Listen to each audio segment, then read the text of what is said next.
Hello students, पिछले lecture में बेटा हमने स्लाइड वायर ब्रिज और मीटर ब्रिज के बारे में पढ़ा था। उसकी कंस्ट्रक्शन पढ़ी थी, वर्किंग पढ़ी थी और एक एप्लीकेशन जो कि हम अननोन रेजिस्टेंस और फाइंड आउट करते थे with the help of meter bridge या स्लाइड वायर ब्रिज, ये भी हमने वहां पर पढ़ लिया था।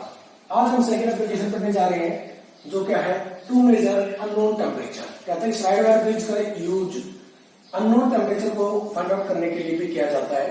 तो देखिए क्या है, कहता है कि for measuring the temperature a platinum wire is used in the right gap of meter bridge. देखिए बेटा, हम पिछली जो एप्लीकेशन की थी जहां पे हमने ये पढ़ा था कि मीटर ब्रिज का use unknown resistance find out करने के लिए किया जाता है। तो आपको ध्यान होगा, लेफ्ट गैप के अंदर तो हम क्या करते थे, एक रेजिस्टेंस बॉक्स यानी कि एक वेरिएबल रेजिस्टेंस यहाँ पर रखते थे, और जो राइट गैप था उसके अंदर अननोन रेजिस्टेंस हमने कोई रखा था जिसकी वैल्यू अपने को फाइंड आउट करनी थी। ओके, तो अब यहाँ पर आप देखेंगे कि लेफ्ट गैप के अंदर तो हम नहीं रखेंगे रेजिस्टेंस बॉक्स या वेरिएबल रेजिस्टेंस के लिए, और राइट गैप के अंदर हम क्या करेंगे, उस अननोन रेजिस्टेंस को हटा करके हम क्या लगा देंगे, यहाँ पर एक प्लेटिनम वायर।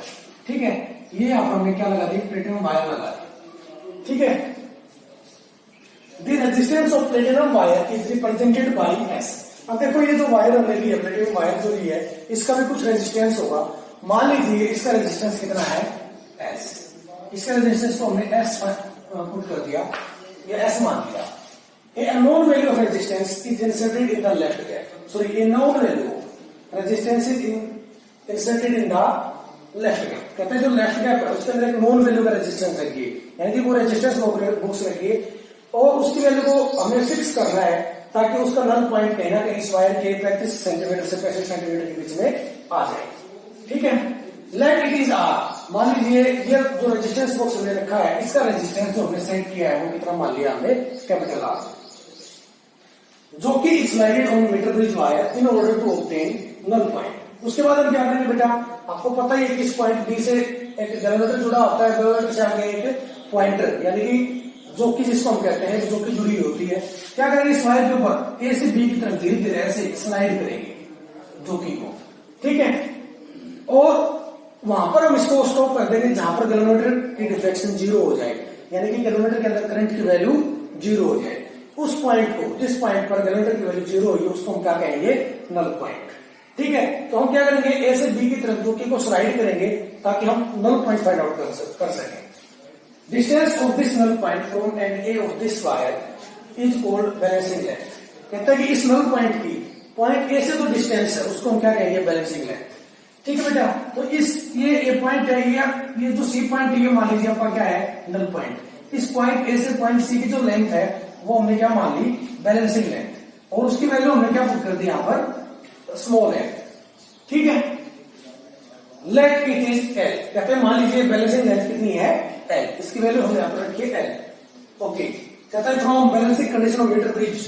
कहता है कि अब मीटर ब्रिज की बैलेंसिंग कंडीशन से हम क्या फाइंड आउट कर लेंगे, इस प्लेटिनम वायर का रेजिस्टेंस या अननोन रेजिस्टेंस, जो कि किसके इक्वल आएगा, S is equal to R into 100 minus L upon L. देखिए मैं थोड़ा सा रिवाइज करवा देता हूँ आपको यहाँ पर। वैसे तो हमने पिछले एप्लीकेशन में ही पढ़ा है, लेकिन फिर भी रिवाइज करवा देता हूँ। ये जो लेंथ है, ए से सी की लेंथ है, यानी कि एंड ए एंड से वायर के ए पॉइंट से इस पॉइंट तक की जो लेंथ है, इसको रेशो आर पी कहेंगे।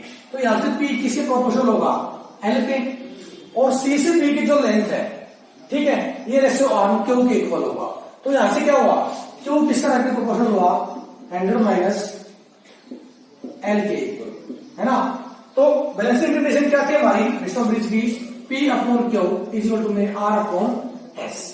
ठीक है बेटा, तो यहां से अगर पी बाई क्यू निकालेंगे तो पी बाई क्यू किसके इक्वल आ जाएगा, क्यू किसके इक्वल है, एल के इक्वल, तो एल, और क्यू किसके इक्वल है, 100 माइनस एल के एल। ठीक है, तो हम क्या करेंगे इस कंडीशन के अंदर, अब पी बाई क्यू की वैल्यू पुट कर देंगे। जब पी बाई क्यू की वैल्यू पुट करेंगे तो यहाँ से क्या आ जाएगा, R upon S is equal to में एल अपॉन में 100 माइनस एल। और जब आप क्या निकालेंगे, यहाँ से ऐसे निकालेंगे इस रिलेशन से, तो किसके को आएगा, R into 100 minus L upon L. ठीक है, इसको हमने इक्वेशन नंबर 1 मान लिया। वैसे मैंने ज्यादा डिटेल में ऐसे नहीं बताया क्योंकि हम पिछले एप्लीकेशन में पढ़ चुके हैं। ओके, अब देखिए आगे, first the platinum wire is placed in an ice path so that it temperature became 0 degree Celsius. तो क्या करेंगे, इस प्लेटिनम वायर को यहां से हटाएंगे और यहां से हटाकर उसको हम क्या करेंगे, किसी आइस पाथ के अंदर यानी कि आइस के अंदर उसको रख देंगे। और कब तक उसको रखेंगे, जब तक उसका टेम्परेचर 0 डिग्री सेल्सियस ना हो जाए। जब तक उस वायर का टेम्परेचर कितना हो जाए 0 degree Celsius. Now experiment is perform to measure the resistance of platinum wire at 0 degree Celsius. अब क्या करेंगे, उसी एक्सपेरिमेंट को जो हमने अभी अभी परफॉर्म किया था ऐसे रेजिस्टेंस फाइंड आउट करने के लिए, उसका बताया जो भी टेम्परेचर था हमें नहीं पता, लेकिन अब हमारे वायर का जो टेम्परेचर है वो कितना 0 डिग्री सेल्सियस। तो उसी एक्सपेरिमेंट को हम दोबारा से परफॉर्म करेंगे और ये देखेंगे कि 0 डिग्री सेल्सियस पर उस प्लेटिनम वायर का रेजिस्टेंस क्या होगा। ठीक है, let this resistance is S note. कहता है कि मान लीजिए ये रेजिस्टेंस कितना है एस नोट, एसओ नहीं है, ये एसओ नहीं है, एस नोट है।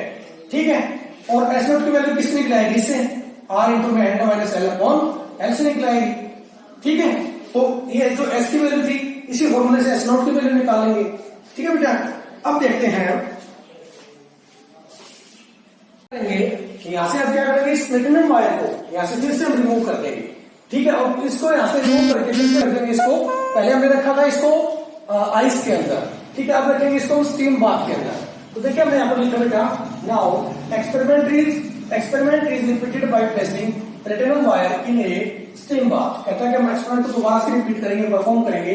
कैसे करेंगे, सबसे पहले हम प्लेटिनम वायर को यहाँ से हटाएंगे और किसी में रखेंगे स्टीम बाथ के अंदर, so that its temperature became 100 degree Celsius. और कहता है इसको तब तक रखेंगे जब तक उसका टेम्परेचर कितना ना हो जाए 100 degree Celsius, and its resistance is measured eight 100 degree Celsius. और इसके रेजिस्टेंस को किसमें माप लेंगे, 100 डिग्री सेल्सियस के ऊपर, यानी कि जब वायर का टेम्परेचर कितना था उस प्लेटिनम वायर का 100 डिग्री सेल्सियस, तो उस टाइम पर उसको टेम्परेचर नोट करेंगे। देखिए पहले तो जब हमें टेम्परेचर की वैल्यू नहीं पता थी, हमने तब रेजिस्टेंस को फाइंड आउट किया था।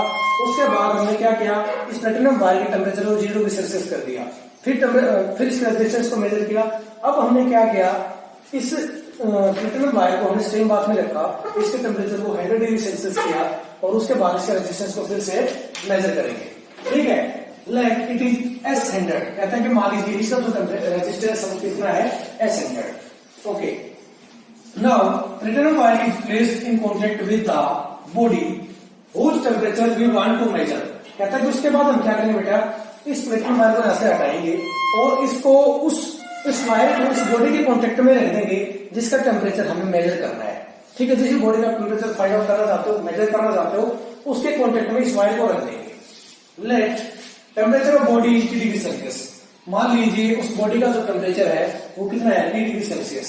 तो जब इस प्लेटिनम वायर को आप उस बॉडी के संपर्क में रखेंगे तो इसका टेम्परेचर भी कितना हो जाएगा 30 डिग्री सेल्सियस। तो अब हम क्या करेंगे, from temperature dependence of resistance of metal. देखिए ये एक रिलेशन थी जो आपको ध्यान होगा, हमने करवाई थी R T minus R naught equal to alpha R naught into T. ठीक है, आर टी क्या है यहाँ पर, रेजिस्टेंस एट टेम्परेचर टी। ठीक है, resistance of a metal at temperature T.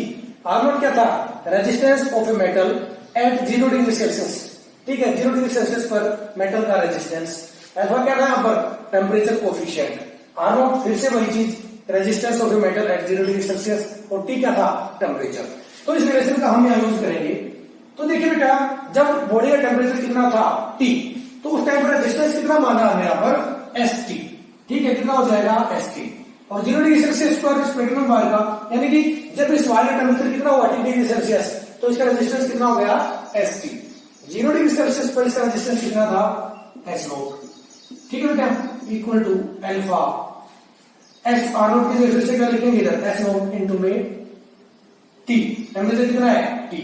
ठीक है, इसको कह दिया हमने इक्वेशन नंबर 2। फिर हमने एक बार टेम्परेचर, आपको ध्यान होगा हमने मेजर किया था 100 डिग्री सेल्सियस के ऊपर। तो जब टेम्परेचर 100 डिग्री सेल्सियस हो तो रिलेशन क्या हो जाएगी, एस 100।